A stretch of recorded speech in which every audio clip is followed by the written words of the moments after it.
New York has two baseball teams. The New York Yankees are perhaps the most famous sports franchise in the world.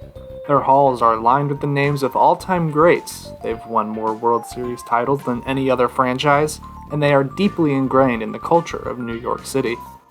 The New York Mets are the other side of the coin. While they've had some success, they haven't had as much. While they've had some all-time great players, they don't have as many as the Yankees. They get treated like New York's other team, yet hundreds of thousands of fans love the Mets. But two players, Derek Jeter and David Wright, both captains of their respective teams, are the personification of the duality between the two New York franchises. Let's take a brief review of their careers in tandem and see if we can discover a tale of two captains. We begin in 1992.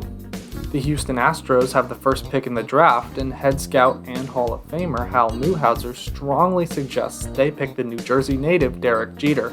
The organization disagrees, and they spend their pick on Phil Nevin. Hal Newhouser felt so strongly about Jeter that he resigned over the Astros' decision.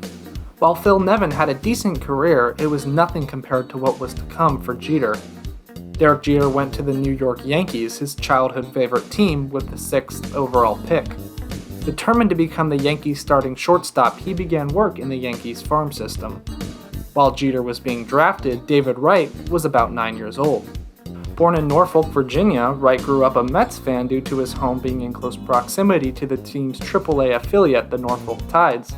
He played baseball from a young age and even took batting practice with future Mets teammate Michael Cuddyer a few years later. Let's skip forward to 1995. Derek Jeter made his debut in the majors with the Yankees on May 29th versus Seattle. He went 0 for 5 in that game, but then collected his first pair of hits the next day. He would end up playing a few more games before being sent back down to the minors. He would then resurface twice in September, but couldn't hold down a spot. In total, he collected 12 hits and 3 walks in 48 plate appearances. While he didn't play poorly in that first stint, there wasn't anything that would make you think that he was ready for the bigs yet. The Yankees believed in Jeter though, as they gave him number 2, which was the lowest number he could have been given and was sandwiched between retired numbers of two Yankee greats, one of which was the most iconic baseball player of all time. As for David Wright, he was 12 years old, so he was probably in middle school learning about algebra or something. I don't know. On to 1996. After a cup of coffee in the big leagues, Jeter still had prospect status and was ranked number 6 overall. Therefore, he also maintained his rookie status. After Tony Fernandez wasn't giving the offensive production that the Yankees were looking for, newly hired manager Joe Torre decided to give Jeter a shot and used him for opening day. Jeter took that opportunity and used it to hit his first home run during that game. From that day forth, he would take over the everyday role and hit into a .314, .370, .430 triple slash as a rookie. As the Yankees finished first in the AL East, Jeter was to play in his first postseason as a 22-year-old. Jeter hit well throughout the entire postseason, and with his help, the Yankees met Atlanta in the World Series. Though the Yankees were outscored 16-1 in their first 2 games, they rallied back to take the next 4 games and win the World Series. Thanks to the efforts of Bernie Williams, Wade Boggs, and Mariano Rivera, Jeter and the Yankees were World Series champs. Back in Virginia, David Wright was still a kid who would play on teams in high school with Ryan Zimmerman, Mark Reynolds, B.J. Upton, and Justin Upton, all future major leaguers.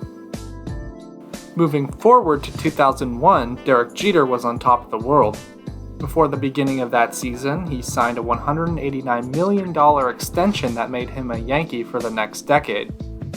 His track record of success was apparent as the Yankees had won the World Series in 1998, 1999, and 2000. As the centerpiece of a powerhouse team, Jeter would gather some staggering numbers.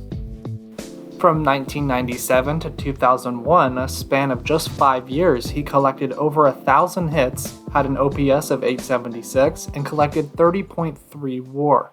Jeter was generally considered a bat-first shortstop, and many arguments about his defense were had in living rooms across America. Baseball Reference's Runs from Fielding, or R Field, stat absolutely hates this man, At negative 253 runs from fielding for his career, he is quite literally the worst baseball player ever, at least defensively by this metric. This whole argument is a huge can of worms that I don't really want to open today, so that's all I'll say for now. What you need to know is that Jeter was a defensively questionable shortstop with an excellent contact bat. He put that bat to good use in the 1999 season, where he would have a career-high 153 OPS plus, as well as gathering 8 wins above replacement. In 2000, he would have another great season, concluding with the Yankees' dismantling of the Mets in that year's World Series. While the Yankees would fall to the Diamondbacks in the 2001 World Series, they had had an incredible run so far. Those same dismantled Mets spent 2001 deciding on a pick for that year's draft. They selected Aaron Heilman 18th overall as their first round pick. Not the name you were expecting? Don't worry, they chose third baseman David Wright as a compensatory pick for the loss of Mike Hampton to the Rockies. Moving ahead again to 2004, we'll start with Wright this time. On July 21st, David Wright made his debut for the Mets against the Montreal Expos. Like Jeter, he went 0 for on his first day on the job. He got his first hit the next day too, a double off of Zach Day. Unlike Jeter though, Wright would play far more games in his first season.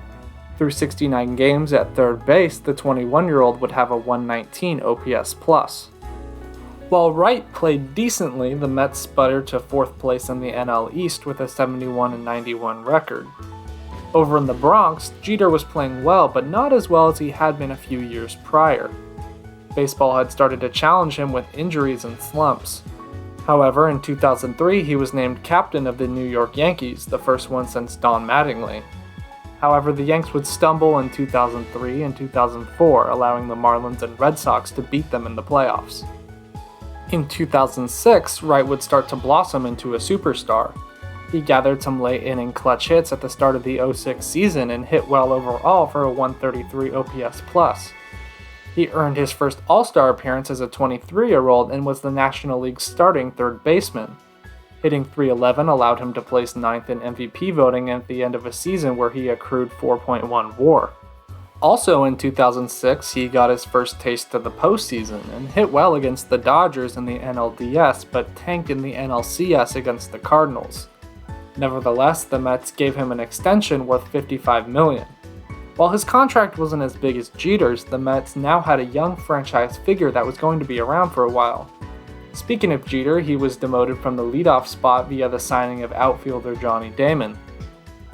The 32-year-old shortstop got cozy in the 2-hole though and earned his 7th All-Star selection as well as his 2000th career hit. He would go on to finish in a close race that he lost for the MVP against Justin Morneau. Award voters obviously didn't agree with the sabermetric crowd as they awarded Jeter his 3rd consecutive Gold Glove. 2007 would be the best year of David Wright's career thus far. Only missing 2 games, he had a wonderful 3-4-5 triple slash with 196 hits and 94 walks. Add another All-Star appearance, Gold Glove, and Silver Slugger to the ever-growing list of accomplishments for the young David Wright. Wright finished 4th in the MVP vote that year with a 149 OPS+. That year he also joined the 30-30 club with 30 homers and 34 stolen bases. Although Wright had continued success, the Mets weren't able to measure up and finished 2nd in the AL East. For Derek Jeter, it was the same routine. All-Star, MVP votes, Silver Slugger. He was the textbook definition of consistency. Somehow, as a 35-year-old in 2009, Jeter was able to continue the consistency that he had when he was a decade younger. Like a record on repeat, he played year after year with remarkably good statistics, at least offensively. The Yankees had struggled to match his consistency though and hadn't won a World Series title in nearly 10 years. The 2009 Yankees changed that though, and Jeter led a new cast of stars to the highest peak the game of baseball has to offer. Excelling over Philadelphia in 6 games, the 2009 Yankees allowed Jeter to cap off his championship ring collection at 5 rings. Meanwhile, David Wright was christening the Mets' new ballpark, Citi Field, with its very first home run. Wright still played well in 2009, collecting an All-Star appearance and keeping his batting average above 300 for the 5th consecutive year. While he still hit for average, there was a noticeable drop in his power numbers. For one, he only hit 10 homers on the year compared to his total of 33 from the season prior. Next, his slugging percentage fell to .447. Finally, his ISO, or isolated slugging, fell down from .232 to .140. Other than the power decline, though, he still managed to play a full season. In 2014, the cracks began to show for both Jeter and Wright. For Jeter, it was about time. He was 40 years old and his numbers had seen a sharp decline due to injury and age. For Wright, it was tragically too early. Although Wright had become the official captain of the Mets the year prior, his body wouldn't let him play like he used to a few years earlier. He had spinal stenosis, which is the narrowing of the spinal canal. The condition mainly affected Wright's ability to swing a bat as it prohibited the posture needed to hold a batting stance. By 2014, Wright was essentially a league average hitter. Fans didn't turn away from Wright, though. Wright had created many new Mets fans during his reign of dominance, and people loved Wright for what he represented, which was the New York Mets.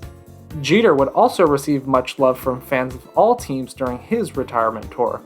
His final hit at Yankee Stadium was a walk-off winner over the Orioles, because of course it was.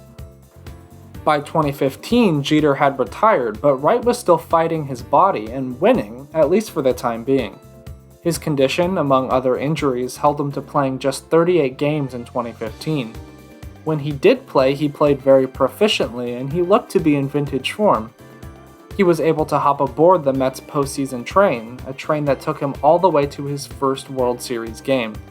Tragically for New York, the Royals took the series, leaving an anticlimactic feel over the Mets season and Wright's career. 2018 would be the last season that Wright would be a part of. He had been fighting hard to return to the majors after a shortened 2016 campaign and missing 2017 entirely.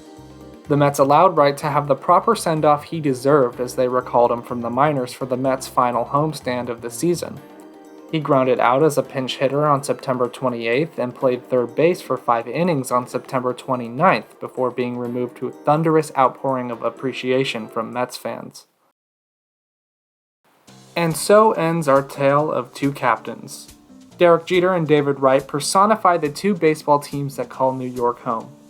Whatever these two captains mean to you, I hope you learned a little bit more about them from this tale of two captains. Thanks for watching all. Thank you for watching this episode of Offbase. Consider subscribing if you haven't already, it helps the channel out.